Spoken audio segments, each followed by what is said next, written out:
Kay with Crafting with Kay. How are we all doing? So welcome to my new segment called The Reading Nook. I reached out to an excellent author called Sharon Hannaford, and she gladly gave me permission to read her Hellcat series to you. She's one of my top 2 favourite authors of all time. I have a couple of mugs, so fill up a cup and drink, and yeah, join us for the project. So, what perfect diamond painting to use? The little dragon reading a book, drinking a drink, cozying up for the night, ready to breathe for the evening. So yeah, grab a project, grab a drink, and yeah, listen along. Just a heads up, I'm not the best at reading out loud, so I will probably butcher some names, but please, I will get there in the end. Either way, I hope you enjoy this new segment. Take care, guys. Enjoy. Chapter 4.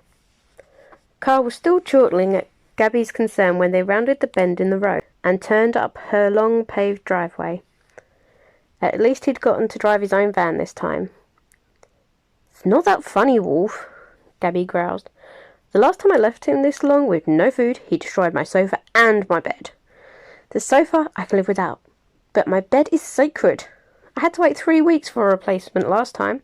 She was ranting now, and Carl felt a ripple of relief that she was acting more herself. Earlier, when she hadn't shaken him off for hugging her, he'd felt a strong sense of disquiet. It was completely out of character for her to show that she needed anything from anyone, especially emotional support. It exposed the depth of her distress. She'd called Byron on the way home and had very convincingly reassured him that she was fine, not concerned, and didn't need babysitting. She'd sounded believable enough to keep him from driving straight to the house to check on her, but Carl knew the older man would be there before lunch. "Well, you only have yourself to blame," Carl said sanctimoniously, purposefully trying to rile her up. "Firstly, you have a cat the size of a mountain lion, with an appetite like a hyena's and the patience of a stampeding bull. And secondly, you forget to feed it before going out on assignment." He knew he was looking for trouble, but it seemed worth the pain if it kept her out of the funk she'd been in earlier. He was wrong. The backhander from her hit him full force on the shoulder. She'd carefully avoided his injuries, but it hurt like a bitch anyway. "Geez, Hellcat, take it out on the injured man, why don't you?" he retorted indignantly, flexing his numb shoulder. "If you don't want trouble, don't go looking for it," she countered. Kyle stepped from the van in front of her little house. Well, it was more of a bungalow, but a smart, stylish bungalow. Not that he could see much of it in the pre-dawn gloom, but he knew the place almost as well as he knew his own.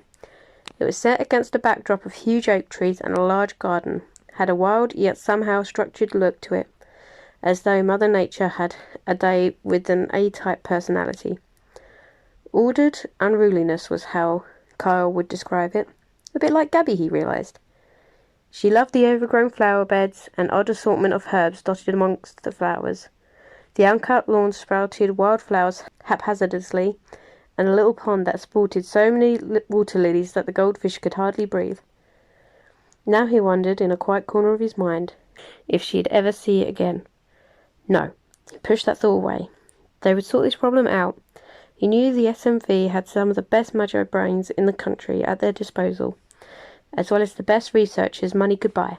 If it didn't come right on its own, someone would figure out what to do.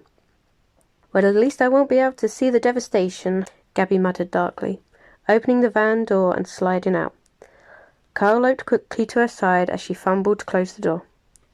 "One guide dog at your service," he said officiously, putting his arm under her hand. "Does that mean I can change your nickname to Mutt instead of Wolf?" she asked snidely, but took his proffered arm and allowed him to lead her up the steps and into her sanctuary.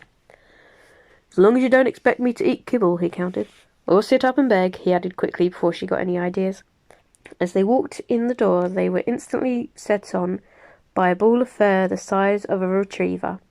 The hugely overgrown cat, thought to be some kind of Maine Coon mix, but Kyle privately thought it was probably mixed with Bengal tiger, ran straight up to Gabby and launched itself directly into her chest, complaining furiously in cat language all the while. She managed to catch the furry monster in both arms, having expected the assault, and began apologising sincerely for leaving him with no food and for getting home so late. She buried his face in his 3-inch long ginger and brown coat, Carl knew she was also reassuring the stripy furball mentally, as the cat immediately curled into her arms like a baby and began purring outrageously. It was only Gabby's supernatural strength that allowed her to carry the cat unassisted. Normal humans would have struggled to hold the enormous animal. He weighed over 40 pounds. Carl put his hands gently against Gabby's back, ignoring the baleful glare he got from Razor, and steered her towards the kitchen. She allowed him to do this without comment.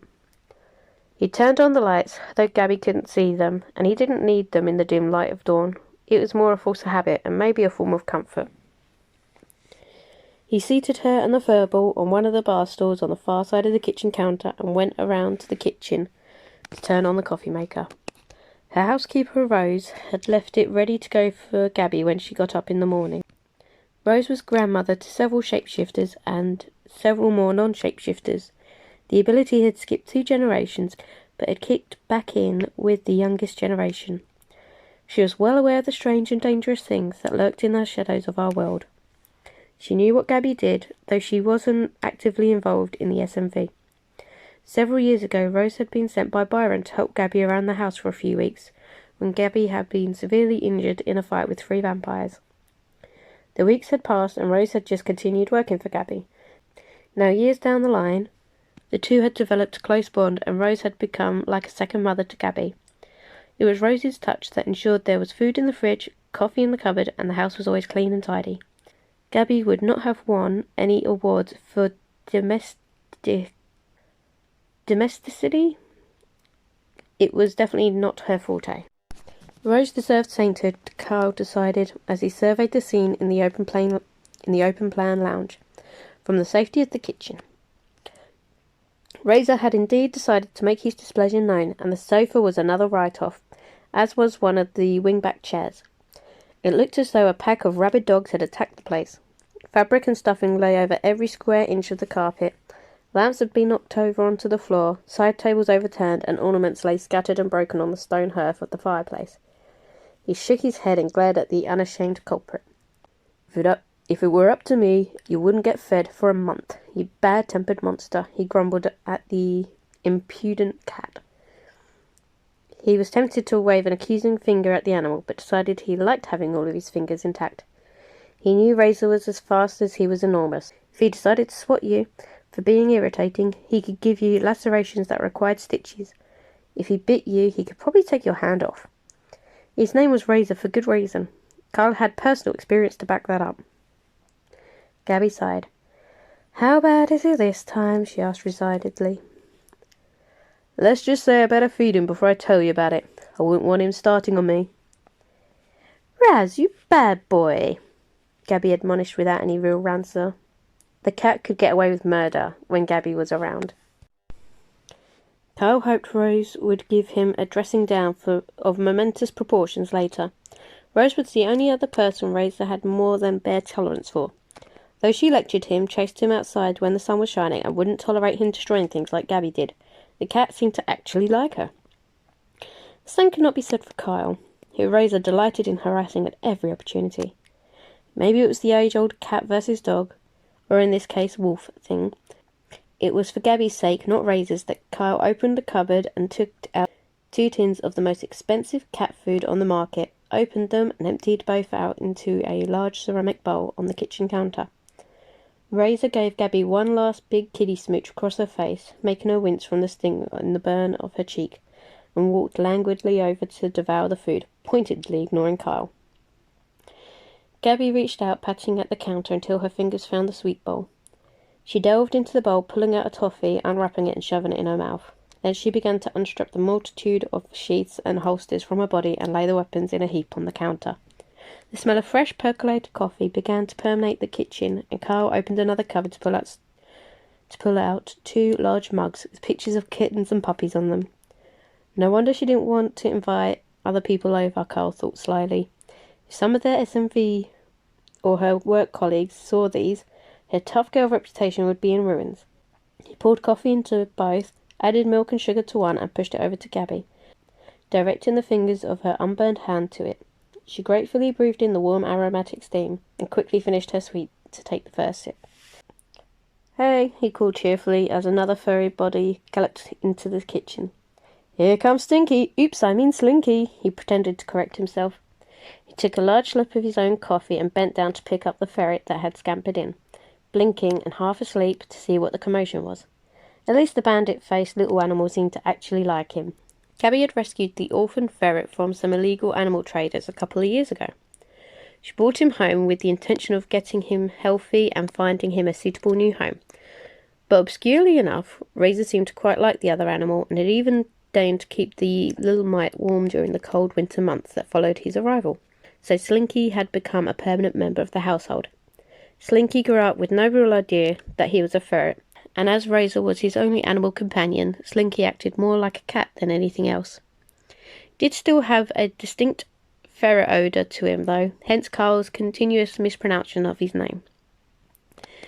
"Come here, baby," Gabby crooned to the wriggling animal. "Don't let Carl be rude to you. He's just a mutt in any case. Have you ever smelt wet dog?" she continued conspiratorially, trying to keep a wicked little grin off her face and failing. "Hum," Carl snorted, letting Slinky climb onto the kitchen counter and scamper over to Gabby. "Just remember who's making you coffee at the moment. If you're rude, I'll take it away," he threatened. Okay, anything but the coffee." She scooped Slinky up and let him nuzzle her cheek and ear.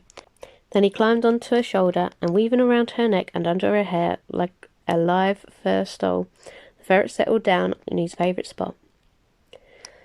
"The painkillers are in the cupboard above the oven," she told Carl.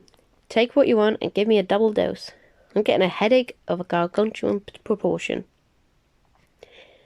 Gabby was, as a rule, resistant to the effects of most drugs, including painkillers, so her cupboard contained some really strong medications. Through her SMV medical contacts, they could get hold of most medicines, even the prescription-only ones. Carl took down a bottle of morphine-based tablets, shook out a dose for her, then took out some milder painkillers for himself. He healed far quicker than she did, and he wasn't resistant to painkillers, so those would be good enough to dull the pain in his side and thigh while he healed. He handed her the tablets and a glass of water, took his own tablets, and then went off to inspect the rest of the little house for razor damage. "Well, there is one piece of good news this morning," he told her as he returned from his once over the house. "The destruction was limited to the lounge this time. The bedrooms are still intact." "Oh, thank the God of ancient Rome," Gabby proclaimed with feeling. "I feel like I could sleep for a week." "I've got sad news for you if you think Baron's going to stay away past 10 o'clock, he reminded her. She groaned at the thought. "Do you know where the rubbish bags are?" he asked her. "I can start clearing up the lounge while you go and shower." He wasn't relishing the thought of bending to pick up couch shrapnel, but Gabby wasn't going to be able to do it. "Don't be absurd," she grumbled at him. "You're hurt and just as tired as me. Rose will be here in a few hours. It'll give her something to grouse at Raz about for the next few weeks. You hit the shower first. I'm sure the spare bedroom is ready for you. And you know where the towels are. I'm going to soak in the tub once you're done." "Okay," he capitulated, trying to keep the relief from his voice. A shower and bed was exactly what he had in mind right now. He would normally drive back to his pad now. It was only 10 minutes away, but he didn't want to leave Gabby alone, even though she was trying to pretend not to feel the same way. Usually it took them both a couple of hours to wind down after a good fight, but the unexpected consequences of this one seemed to have drained the adrenaline straight out of them. They were both exhausted and missing their usual post-battle high. "Do you want me to take you to your room?" he asked, trying to for a casual tone. "I do know the way around my own house," she said reprovingly. "I'll find my way once I finish my coffee. Now scat before I send you home, Mutt." "Woof, woof," Carl responded obligingly, and grabbing his coffee, headed for the shower. A few minutes later, she popped her head into the bathroom. He was already standing under the flow of hot, soothing water, trying not to wince as the water washed over his lacerations. Nudity didn't bother either of them, and they had long since stopped worrying about the social norms of opposite-sex best friends. Slinky was still wrapped around her neck, and Razor was winding himself between her legs. "Do you need any dressing?" She raised her voice to be heard over the noise of the shower. He looked down at the wounds to see how far the healing had come. His voice floated back. "Yeah, probably a good idea if you don't want blood on the sheets." "I don't think Rose needs that much extra work. "Come to my room when you're done and I'll help," she called, retreating from the bedroom. "The emergency kit is in the hall closet. Bring it with ya," she yelled over her shoulder and headed down the corridor to her bedroom. A while later, they clumsily redressed Carl's wounds. He grimaced, seeing the nasty slashes down his side, eternally grateful for the werewolf blood that would heal him in a matter of days. If he had been a full human, he would have been out of action for weeks, if not months. 20 minutes later, Gabby sank into stingingly hot bath water in her large and sweet bathroom, wincing as she submerged her burned fingers and then sighing as the heat began seeping into her stiff muscles, easing the tension in her neck and shoulders. She wondered how bad Carl's injuries looked. By the size of the dressing pads he'd given her to hold in place, they were not little scratches. He would be appreciating his werewolf blood right now. Before leaving her to her bath, she heard him draw her bedroom curtains closed, and wondered if it would make any difference to her when the sun rose in a few hours. She doubted she was going to get any sleep. Although utterly exhausted, her mind was whirling, tormented with thoughts of being permanently blind. She tried using the meditation techniques her various martial arts instructors had tried to drum into her, but she had never been particularly good at them, even in the best of circumstances. Eventually the water cooled and she reluctantly got out, toweled off, and crawled into her huge, comfortable bed, snuggling up with Razor sprawled out on one side of her and Slinky on the other. Somehow the exhaustion won and she slept.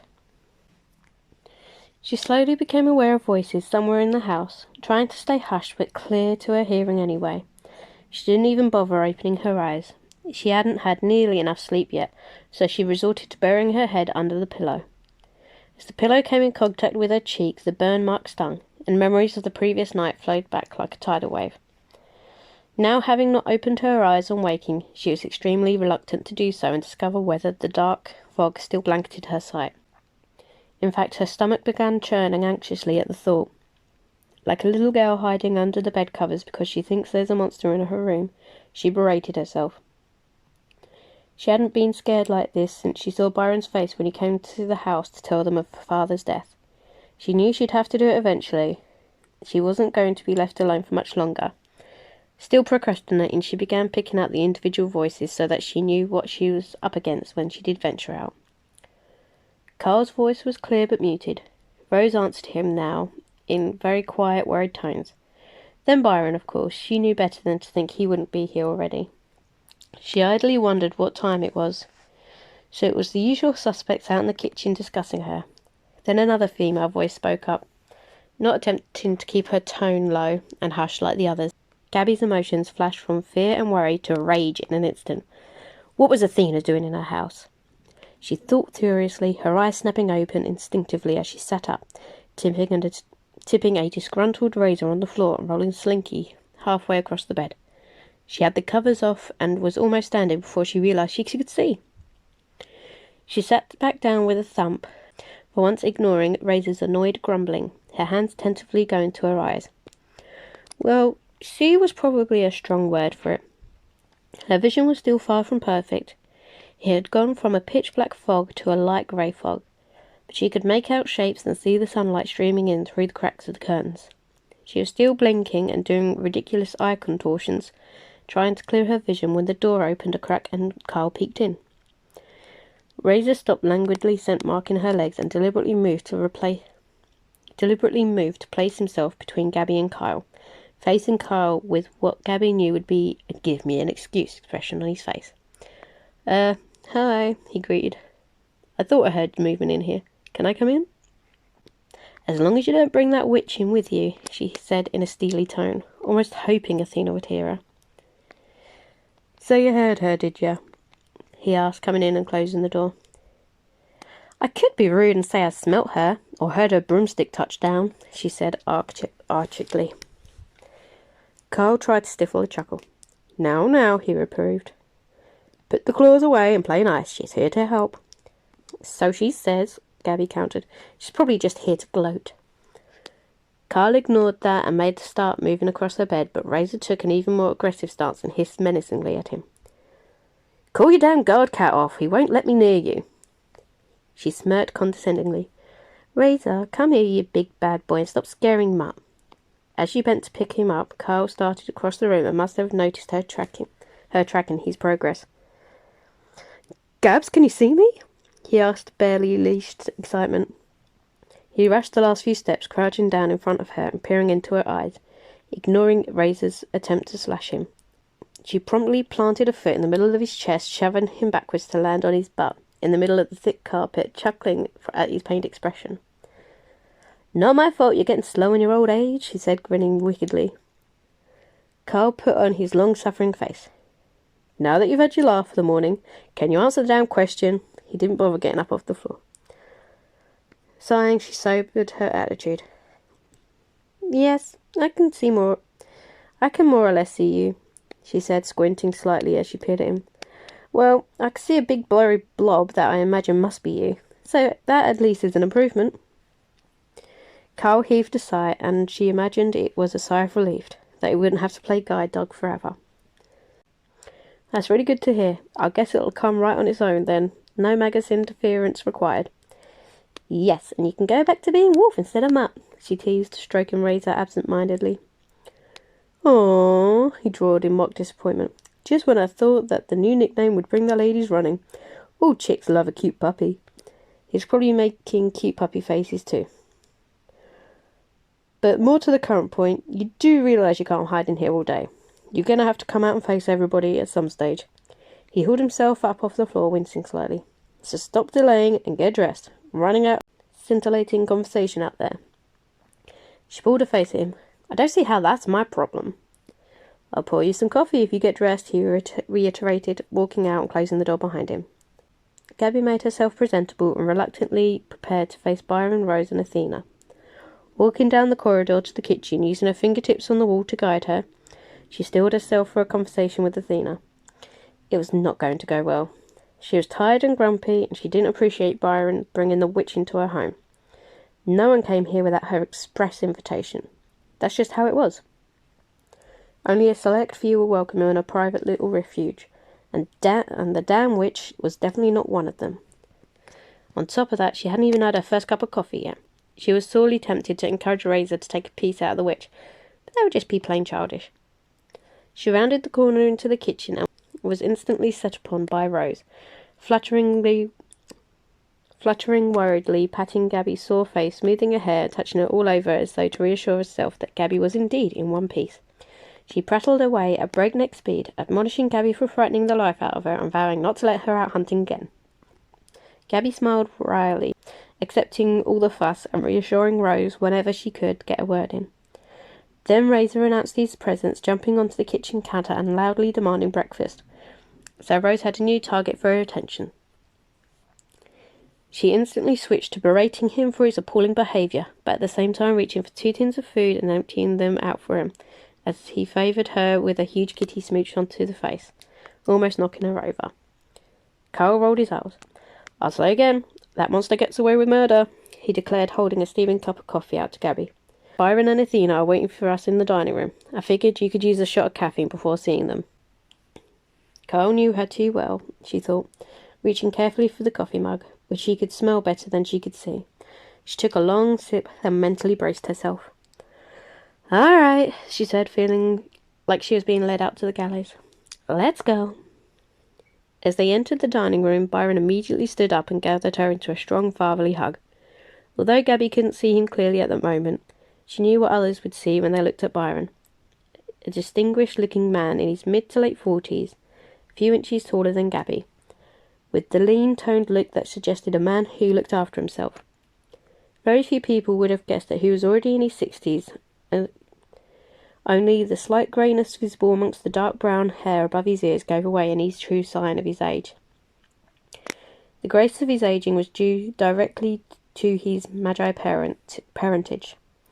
Byron had chosen not to take up his Magus heritage, an option for any Magus-born child, and so had no special powers or supernatural talent, for the Magi blood still worked its own brand of magic on him. If full-blood humans ever found out about what Magus blood did for the signs of aging, well, that didn't really bear thinking about. Byron's face, now marred by a worried frown, still hinted heavily at the strikingly good man he'd been in his youth. Everyone at the SMV knew he could have his pick of eligible and some not so eligible women anytime he chose, but he hadn't shown any inclination to take another partner after his wife died in a freak car accident some 5 years ago. If he felt he needed a female partner along with him at a social function, he often took his daughter Lara or Gabby, but otherwise he attended alone. He was immensely proud of both his children, who had each become involved in their own way within the SMV, even though neither of them had any supernatural talent.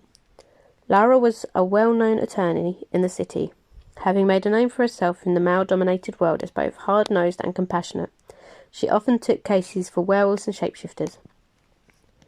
His son Ian was a doctor at the largest hospital in the city. His work was absolutely vital to the SMV, as he could spot a were or a shifter and have them patched up and discharged before any of the other staff became suspicious or got to draw blood for the testing. Byron was officially retired from his job as a city councillor, but he still did consulting work for them, still regularly attended government meetings and assisted on various committees. His involvement with government and local councils had been invaluable to the SMV over the years, and he was still able to get the inside track on many issues which affected the supernatural community. He exuded calm self-assurance which inspired trust and respect from others. No one in the human world would ever suspect his thorough involvement in the supernatural world. His parents, both alive and well in their 90s, as was common for Magi, and living out their retirement in a small seaside village, respected his need for secrecy and never let slip about their own extraordinary talents to the general public. "Gabrielle, honey," he said in his warm, comforting voice, "how are you holding up?" He moved back slightly to hold her at arm's length and have a good look at her. They usually kept a careful facade of polite friendship when in the company of others, beside Carl and Rose.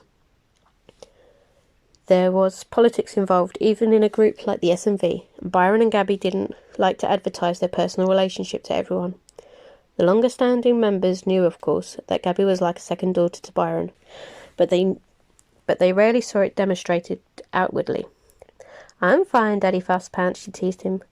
"My vision has cleared a lot since I went to sleep. I'm sure it'll be back to normal in a few more hours, so you were right to wait and see what happened."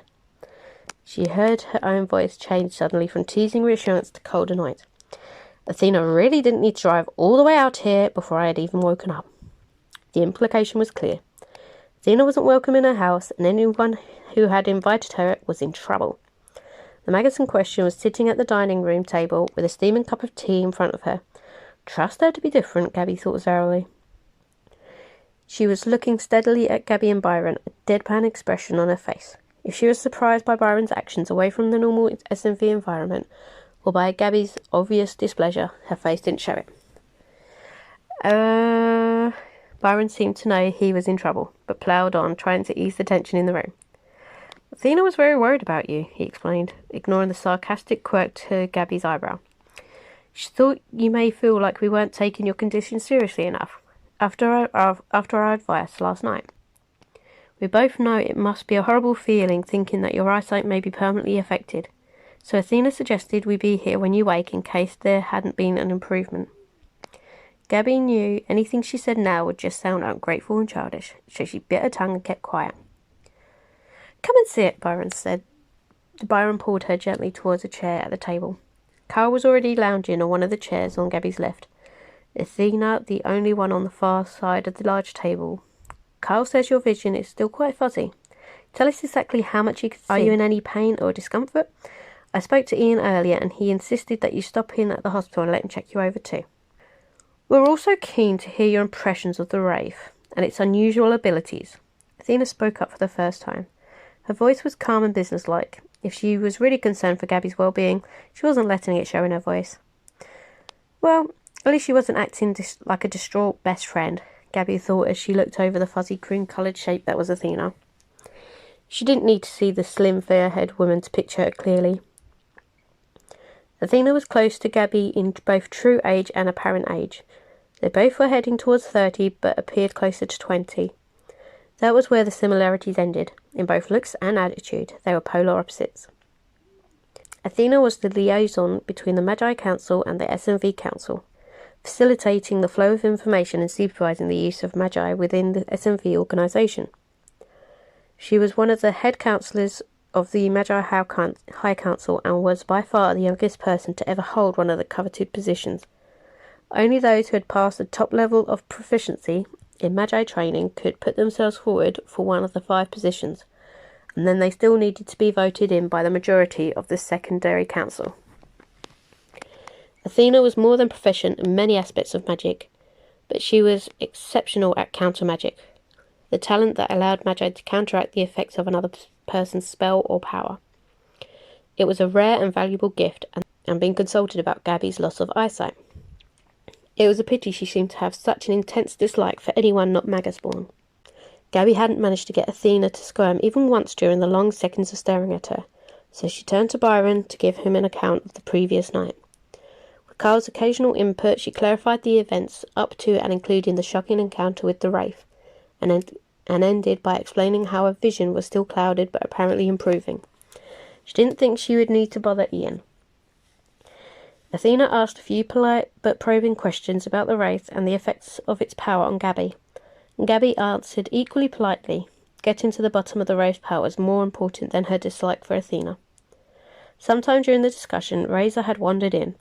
Gabby had automatically pushed away from the table to allow him to climb onto her lap, though he was far too big to sit there comfortably.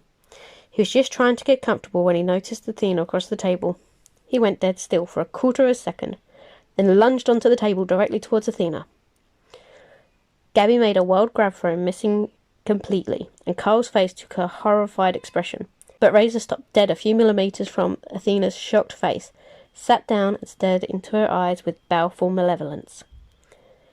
Athena sat back very cautiously, as though confronted by a wild tiger, and asked out of the corner of her mouth, "What is that? And is it going to eat me?" It was the first time any of them had ever heard Athena sound anything except for controlled and businesslike. She actually sounded terrified. "Razor!" Gabby called sharply. "Don't torment strangers, it's not polite." She was careful not to use the word guest, as that would exclude Razor from tormenting Kyle. "Meet Gabby's cat, Razor," Kyle said sardonically. Though we use the term cat loosely around here, he may take a chunk out of you, but I don't think he'd actually eat you. "I doubt he would enjoy the taste of which anyway," Gabby muttered under her breath. "In that case, I don't think he likes me very much," Athena said stiffly, ignoring her comment and drawing in a deep, steadying breath as Razor disdainfully made his way back across the table to Gabby. He gave her a loving headbutt before hopping onto the floor with a grace that defied his incredible size, and exited the room with an arrogant swish of his tail. "Don't worry about it," Carl commented mildly, breaking the tension. "He doesn't actually like anybody except Gabby, maybe Rose. He takes a piece out of me any chance he gets." Gabby was hard-pressed to keep the smug, satisfied expression off her face. She wondered to herself if she subconsciously transmitted her feelings to Razor, or if the cat had taken an instant dislike to the witch on his own. She decided it was time to get her house back to herself so she could give him an outrageous reward.